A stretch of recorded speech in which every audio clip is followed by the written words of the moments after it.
As I introduced, all the three of them are very important players in startup ecosystem in Oman. So we are going to understand the startup ecosystem in general.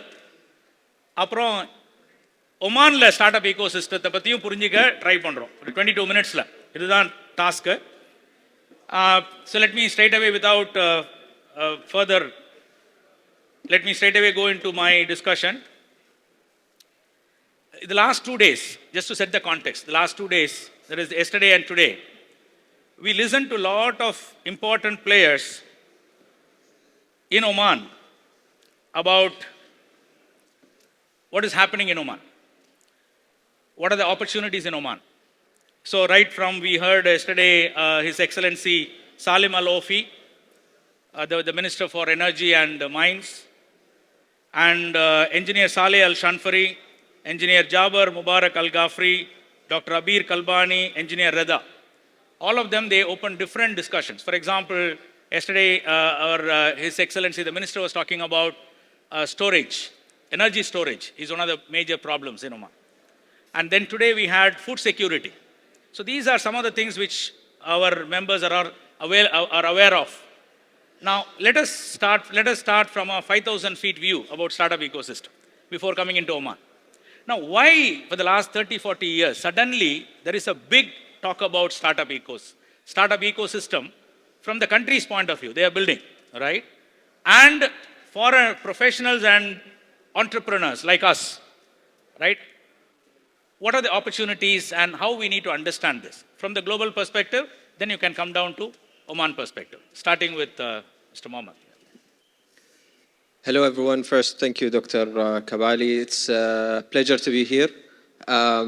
Just getting right into it, right into your question. I think not to overstep on anything that has been mentioned earlier in the past day and today, I think from our perspective, if we go into the essence of what startups are doing, startups at the end of the day, what they're trying to do is that they are trying to solve problems that are worth solving.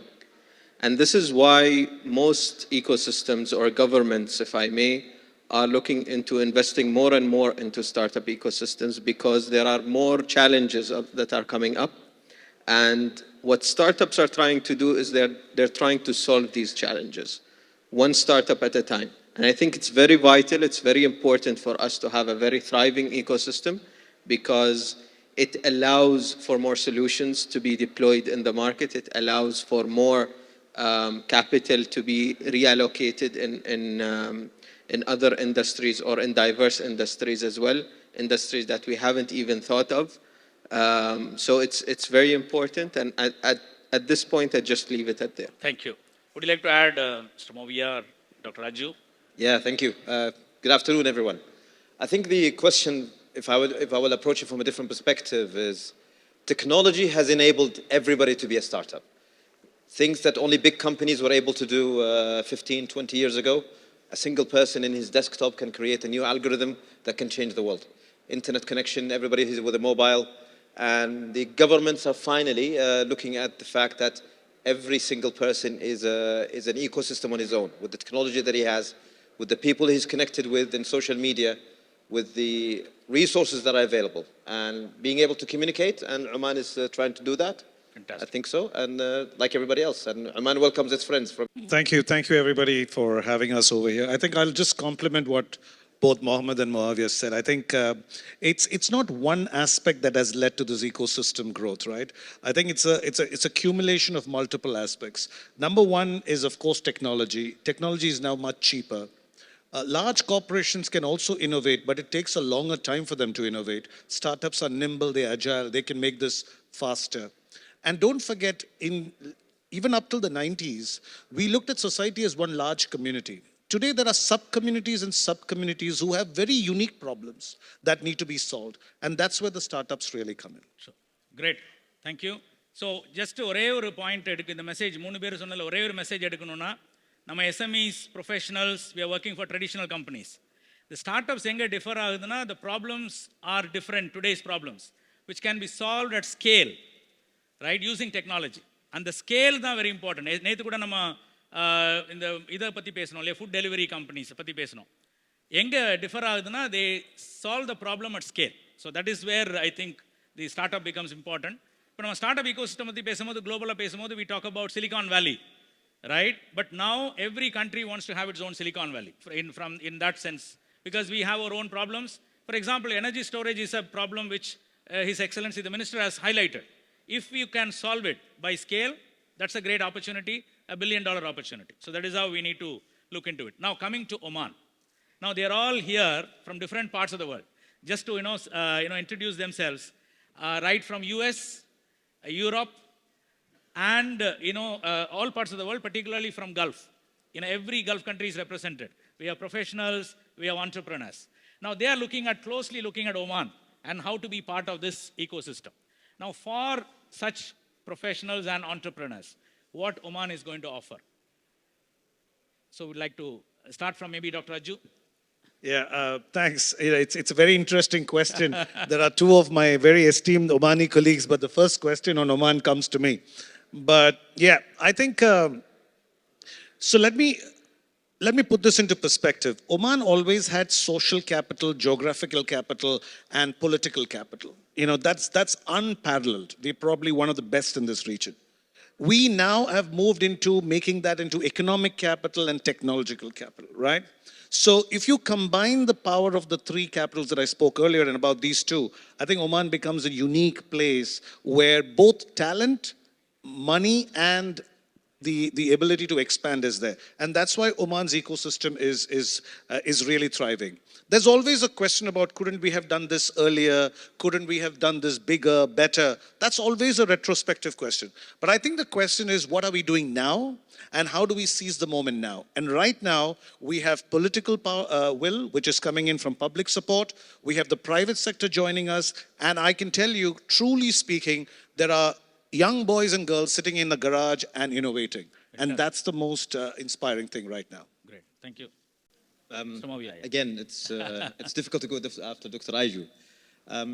Yes, Oman requires its startup ecosystem to thrive, and Oman requires many diverse people to work in this startup ecosystem. One thing I would like to say, and maybe in the first 40 years, 50 years, Oman was itself a startup, to be honest. It was the first startup. Sultan Qaboos was the first entrepreneur. We saw that throughout the 40 years, and now we're able to grow. But what happened during that time is that communities were working separately. There was always this, an expat company, an Omani company, and I think what we need to do is that, and we can see that already different in social media, both communities will have to work together, because solving local Oman problems opens the GCC. Solving an Oman problem opens the world for you, if that is similar. So working together and understanding the history and the culture is a big part. It takes you at least a couple of steps forward from both sides. And the Omanis also will have to look at it that way. Fantastic. Thank you. Over to Mr. Mohammed. Just to echo my colleagues here, of course, very excellent points. And I would just like to add to that in every great ecosystem, and I think that, as we've mentioned, that there is a will from the public sector and from the private sector to actually create a very thriving entrepreneurial and startup ecosystem here. One of the key elements of a very successful ecosystem is not the fact that they were able to create entrepreneurs and startups, but to also attract entrepreneurship. True. And that's very important. That's the key indicator of a successful ecosystem. So I think what we're doing is in the past few years is where we were able to build a very strong base for Omani startups, for local startups, and within the region. But where we are headed right now, with every initiative that we're creating, with every project, with every capital allocation, is that we are trying to attract entrepreneurship in Oman. And that's very important. Great. That's so the crux அப்படி சொல்லணும் அப்படின்னா, இங்கே Oman start up ecosystem is thriving, lot of opportunities. நான் எப்படி பார்க்குறேன்னா, இங்கே நிறைய Oman professionals and entrepreneurs இருக்கிறீங்க, ஜிசிசிலேருந்து இருக்கிறீங்க. So we understand the problem of this region better. So what we need is, we need to provide solution at scale. அவ்வளோதான். So இதில் உங்களுடைய கவனத்தை நீங்கள் செலுத்துனீங்கன்னா, there are a lot of very interesting initiatives coming out from the country and the region. இதுதான் மிக முக்கியமான ஒரு point.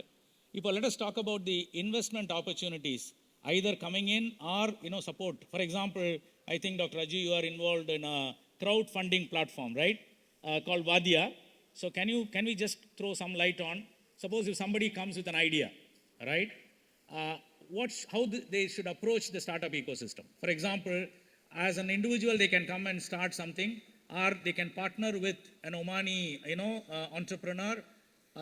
These are some of the questions I just want to ask you from the investment perspective and from the other supports perspective. Please, Dr. Raju. Thank you. Just to kind of give you a perspective there, I think, first of all, the commercial companies law has changed, right? So which allows organizations to be set up in Oman very, very quickly. Literally, some of you may not even have to travel to Oman to start a company. It's that easy now. Everything is online. The Invest Easy portal is a brilliant. Same time, there are investment houses. We have high net worth individuals, family houses. We have a few VC funds. We have corporate funding coming into the investment. And very recently, the government has licensed crowdfunding platforms as well. So the investment environment is well established. We could do well with some more VCs, attracting more international investors. But I guess a forum like this is the right forum, because among you I see a few investors, because some of the problems Oman and Omani startups are solving are very unique to Oman, but scalable first in the region and possibly later globally. So if you are part of that journey, it will be definitely a journey worth learning as well as a journey very fruitful. Thank you, Dr. Raju. Mr. Movia, just adding one interesting insight from Dr. Raju. He says that you can start with Oman and scale to Gulf, because many of the Gulf entrepreneurs, now here, this is where the synergy should come in, unlocking the value. So there is a set of GCC professionals who can understand the problem. There are people from UK and US who can bring other resources to the table. Together you can conduct the experiment in Oman, solve a problem and scale it to GCC and to the world. I think this is the message we need to take very strongly. Please, Mr. Movia, your thoughts on that. I think everybody should know this. Oman has a free trade agreement with the US. So it's not just having a CR and having a company in Oman opens the entire US market if certain regulations are done. I see a lot of people, and just to understand that your first investor might not be a VC. Your first investor is going to be a friend or somebody who knows you better. Your idea is still in the ideation stage, but he knows you as a person, a lady or a man. He knows you have the background, you have the ability, and they will put that angel investment at the beginning. So you could be sitting next to your angel investor and you don't even know. And the next stage, as Dr. Aiju, there are some houses. And especially if you're not from Oman, you have an advantage, because you can start in Oman and have a better access to your home country to actually expand your company there. As an Omani, you would not. You don't understand the local community within where anybody comes from. So you can start somewhere outside your country, but then, because you have less competition, and then invert it back and open your market for that. So the opportunities are endless, to be honest. Thank you, Mr. Movia. One of our experts spoke today, made a very interesting mention that, for example, food security problem. So India has already solved some of the problems, right? Which, see, for example, when you talk about even food delivery, whether it is Talabat here or back in India, any part of the world, it's not new to the world. It is new to that region. That's it. So similarly, we can solve some of the problems from already existing solutions. So if Oman, as I mentioned yesterday, please read the document. If you want to understand Oman, read Oman 2040 document. That's a policy document which gives a lot of indicators, and today experts gave a lot of indicators. So take a problem, try to solve it in collaboration with Omani entrepreneurs and investors. Your thoughts on that? If I may just answer this from a different angle, I think in the past couple of years there has been a great paradigm shift in how to manage the entrepreneurial landscape here in Oman. Also, what kind of impact would it have on just the local economy, but also the regional economy as well? There has been significant work done with neighboring countries, such as one of the biggest markets here, KSA, Saudi Arabia, the UAE, and so on. And the idea is that we need to look at entrepreneurial ecosystems, or the attraction of businesses and startups here is the access to funds. And we used to joke internally is that investors would always have their money for 3-4 years, but startups would fail in 6 months. So you have to start with investors first. And this is what we are doing right now in the past couple of years. There has been this paradigm shift in different levels, from the government, from the private sector, and with us as enablers, as VCs, as investors as well. We're working with high net worth individuals, we're working with VC companies as well, not only in Oman, but throughout the entire region. And the amount of investment that has been poured in Oman in the past couple of years is unprecedented. VC money from Saudi Arabia, from Kuwait, from the UAE has been pouring into startups that have been originated in Oman, whether with local founders or with expats. That's still open for everyone because Oman is such a hotbed for, as you mentioned, trial. You can try the market, and it gives you great access to the wider region, as I mentioned. Thank you. Thank you, Mr. Am I audible? Thank you, Mr. Mohammed. Am I audible? Yeah. Very interesting thing. I saw in recent in your social media post that during GITEX, I think you have signed a couple of agreements with other regional partners. That's very nice to see. So as he mentioned, a lot of Omani startup ecosystem players wants collaboration. So this is high time, for you to think how you can bring such collaborations to the table by adding value. That's one thing. Secondly, when I look at, we know each other for quite some time. And one thing I found something unique about Al Jaber is corporate innovation. So there, he is into corporate innovation where he is bringing the corporate into the table. Now, here we are talking about ecosystem. Can we quickly look at who are all the important players in this ecosystem? Right? Please, with Mr. Mohammed. I think within an ecosystem, everyone is a piece of a puzzle, of a greater puzzle. And what we found a few years back is that corporates can play a very vital role in this, in the grand scheme of things, if I may. So when it comes to really healthy ecosystems, why we have introduced corporate innovation as a mean to support the ecosystem is that, first of all, corporates would have the resources, they would have the market knowledge, but startups would bring in the agility, the innovation, and so on. And the way we're working together is that how can we bridge between this corporate, these corporate resources and the ambition of these startups so that we can create something that is very, very unique. And that can be in the form of very different formats, basically. It could be done as a corporate venture capital, it could be done as a corporate accelerator, or internal innovation as well. We want to create more unique products, more unique services, and the way to do them faster and cheaper is to utilize the startup method to actually be able to introduce that to the market. Fantastic, that's great. இதில் நம்ம கவனிக்க வேண்டிய ஒரு மிக முக்கியமான point என்னன்னா, உங்களுக்கு idea மட்டும் இருந்தால் போதும். Complete system is ready to support. For example, ஒரு ஐடியா இருக்குது, அவர் சொன்ன மாதிரி ஒரு கார்பரேட்டை போனீங்கன்னா அந்த ஐடியாவை அவங்களுக்கு உங்களால் கொடுக்க முடிஞ்சதுன்னா, I always say as a strategist you need to give an irresistible offer to the other person in the table, to the stakeholder. That's it, right? When SoftBank's Masayoshi's son can create huge investment fund just by pitching it for 1 hour அப்படின்னு சொல்லுவாங்க. The legend goes like that. So it is the irresistible offer you are going to give. So அந்த மாதிரி அது ஒரு corporate partners are very important part of the ecosystem. Now other than that, we mentioned about angel investors, we mentioned about venture capital. So other than venture capital, angel investors and corporate players, who are the other? Of course, government is a very important player. Other than that, would you like to add few more important players in the ecosystem? I think we've, if you look at from the ecosystem players, obviously, and I think like Mohammed mentioned, it's interesting that we are seeing intrapreneurship. Remember, every entrepreneur, and Muawiyah is a classical example, is an employee who's quit that employment and gone ahead.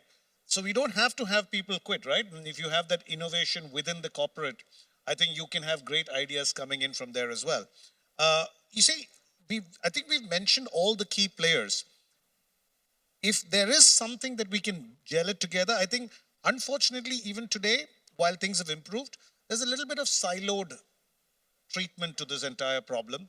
I'm doing what I'm doing and let the other person, if we can all come together, right? So let me give you a classical example of some of the Omani startups that are very, very unique here. and I'm sure they've received support from everybody. I won't go further than, first of all, talking about Moavia and Ion Basket, which is a social commerce platform, right? Very, very unique, very new. It's not just something that was there elsewhere and done, but very, yes, models of them have been there, but something that's adapted to this market. There's another company called SERB, which is into air drone management, right? There's a company called 44.01 that we are talking about in the energy sector, right? Or the sustainability sector. And if I can take this extension of thought about Oman, for example, the Falet system of irrigation is very unique to us. So if you look at the next set of agri-tech is going to come in from here and then possibly take into the other parts. So I think the ecosystem is there. It's about people coming in together, players coming together, between corporates, between individual family houses, HNIs. My only gap that I would really, really encourage, and since this audience here is an apt audience to say, it's time for the international community to come here and start building here. We need talent flow. We need good talent to come here and believe that they can build stories from here. That's when we would have completed that circle. Everything that's happening internally has been definitely set up very well. Thank you. Thank you. That brings us, I think, incubators and accelerators also play a very important role in startup ecosystem. Can you throw some light on incubators and accelerators, how it's functioning in Oman? Yes, there are a couple of incubators. We are a birth of one of the incubators, is the Oman Tel Incubator. This is the reason I quit my job, as everybody was saying. We applied, and I wanted just to tell you guys very quickly how does it work. It was me having my job in the morning, and then I used to work in Ion in the afternoon. We had a failed startup before that, even Dr. Aiju knows about it, and then we shifted and pivoted to another one. And it is the incubator that gave us that ability to take it seriously. We built an idea, we were going with it, and once Oman Tel we got accepted, then I had to make a choice between a job or Ion. And obviously I'm here, I made a choice about Ion. Thank you. Thank you. Now, since we have discussed so much, now we would like to open the questions to the floor. You have a lot of questions? Okay, thank you. Now let me come to you. Please, you can ask your questions. So I'll be helping you to take the questions to the panel members. Yes. Yes, thank you very much, panelists. My name is Ruben Andrews. See, I speak on behalf of the audience. I'm a member of the Dubai Rice chapter, and I've come here for this event. See, the moment when we say startup, see, every company, the moment they open a shop, a setup and everything, the word startup comes up. But startup, essentially, it boils down to coming out with viable, practical solutions which can be scaled up. A problem needs to be identified. Putting things simply, how should the audience understand by the term startup by itself? Yes, we talk about creativity, we talk about innovation. Everything creative need not be innovative, but innovation needs creativity. If you have to put things in a very simple way, how are they need to understand the word startup? Fantastic. Can I add one more layer? The difference between SME and startup. Can you put it that way, Professor? Small industries Small, medium, and startups. enterprise, startups, everything. It's a company which is starting up. My point here is startup essentially has innovation.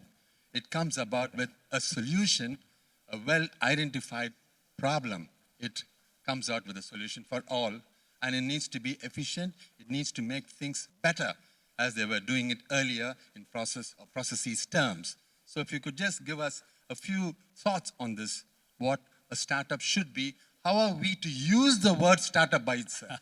Tomorrow I'm starting a tailoring shop. Can I call it a startup? I'm starting a butchery. Can I call it a startup? I think no. Then what is a startup?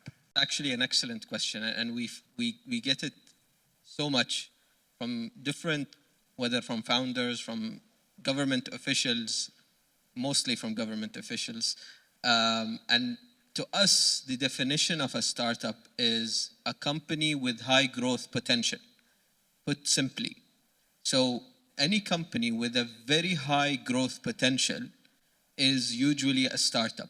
And by definition, growth and scalability is usually enabled by technology. So as you mentioned, if we open a butchery or a coffee shop and so on, you're opening that. It can grow eventually, it can grow organically and so on, but it's not something that might attract, for example, an investor and so on. And we might not call it a startup, even though they're just starting up. But it's something that has a very high growth potential. We can 50x it in 3 to 5 years. That to us is something that can be called a startup. And I'm sure the gentleman on my right side would have much more clarity on that. I'm a bit eccentric. I think there's a startup in any business that you're running right now. Everybody talks about a startup starting from zero. It doesn't have to be. You'd have a restaurant and then you discover a certain sauce. That sauce itself can become something that's sold in all over the world, even though your restaurant's still at point A in a certain country. You could have a marketing company, but then discover a different way of doing marketing that all of a sudden with that niche within your business is the high growth potential. You don't have to start from scratch. If you're running an SME that's profitable, there is a reason that is profitable. Look for that niche and find how can that particular part become global, because you're the best that knows how to do it. So that's my definition, at least. Thank you, Dr. Raju. Mr. Rubin, I think both Mohammed and Muawiyah have answered that very well. I mean, I would say 4 things. A startup is an organization that's attractive, which means customers want to come towards it, scalable, customizable, and eventually definitely investable, right? When you talk about the barber shop or the tailor shop or the butchery, those are all amazing businesses. They have the sense of attractiveness. They do have a sense of the fact that they can scale within the region. But when it comes to the last 2 pieces, which is customizable and investable, to kind of take it to a larger perspective, that's probably where they would start differentiating from a startup. Thank you, Aju. One simple acid test நான் உங்களுக்கு எல்லாருக்கும் தரணும்னு ஆசைப்படுறேன். ஒரு start அப்புக்கும் எஸ்எம்இக்கும். ஒரு SME நீங்கள் conceive பண்ணிவிட்டு ஒரு இன்வெஸ்டர்கிட்ட போயிட்டு இன்வெஸ்ட்மெண்ட் ரைஸ் பண்ண முடிஞ்சதுன்னா, ரைட், அது ஸ்டார்ட் அப்பாக மாறும், ரைட்? அவ்வளோதான், as simple as it is. இப்போ start up, why Silicon Valley is considered as one of the best ecosystem in the world. People say you can walk into Silicon Valley, walk into any cafe, let's say Starbucks, sit there, you will have just share an idea with a person next to you. He may be your next investor who can sign an immediate check of $1 million for your idea. And then go to the next table, you can find your co-founder who is a technology, you have an idea, you have a technology person. Then move to the other side, there is an ecosystem building company which helps you. So within a day, if you can just share an idea, get investment, get your co-founder, then this is the test for a startup. That is what happening across the world now, right? So today ideas are ruling the world. And why we are very much excited and upbeat about startups? Because as I said in the beginning, the next 100 years will be defined by startups. Why? Again, I quote back to all the experts yesterday said the way in which we are going to conduct the business is completely changing. Today, even I had a conversation with Mrs. Rubin. She spoke about everyone is focusing on profit. We need to focus on the people and planet, right? So that's going to be the order of the day. So which means every company, every corporate need to think like a startup. This is what we are suggesting. It is no more a choice for us. It is mandatory. So in which sense, startups are going to redefine the world. Same problem, new solutions, which are more sustainable. Can we put it that way? Thank you very much. Now, please. Yeah. So it's a great panel, and I loved both all 3 perspective or your thing about startup. I come from Chennai, India, and I had Tony and Guy salons.